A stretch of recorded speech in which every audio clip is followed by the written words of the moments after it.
யாருக்கெல்லாம் உடம்புல சுத்தமா ரத்தம் இல்லையோ அவங்கெல்லாம் இந்த வீடியோவை தயவு செஞ்சு ஸ்கிப் பண்ணிடாதீங்க.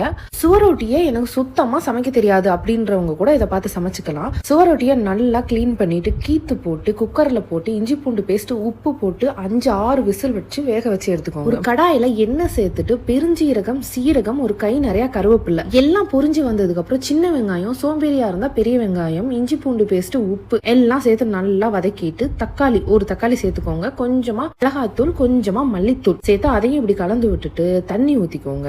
நம்ம வேக வச்ச சுவரொட்டிய சின்ன சின்னதா கட் பண்ணி இது கூட சேர்த்து தண்ணி சேர்த்து நல்லா தகதகன்னு கொதிக்க விடுங்க. நம்ம சுவரொட்டிய குக்கர்ல விசில் விட்டு வேக வச்சனால ரொம்ப சாஃப்டா இருக்கும். நிறைய பேருக்கு ரப்பர் மாதிரி இருக்கும், அந்த மாதிரிலாம் இருக்காது. இதுல நல்லா தகதகன் வந்ததுக்கு அப்புறம் ஒரு ஸ்பூன் நிறைய மிளகு பொடி போட்டு மல்லி இலைய தூவி அப்படியே ஒரு தட்டுல வச்சு சாப்பிட்டா அப்படிதான் இருக்கும் டேஸ்ட். யாரோட ஒய்ஃபுக்குலாம் ஹீமோகுளோபின் ரொம்ப கம்மியா இருக்கும் அவங்களுக்குலாம் இதை செஞ்சு கொடுங்கப்பா.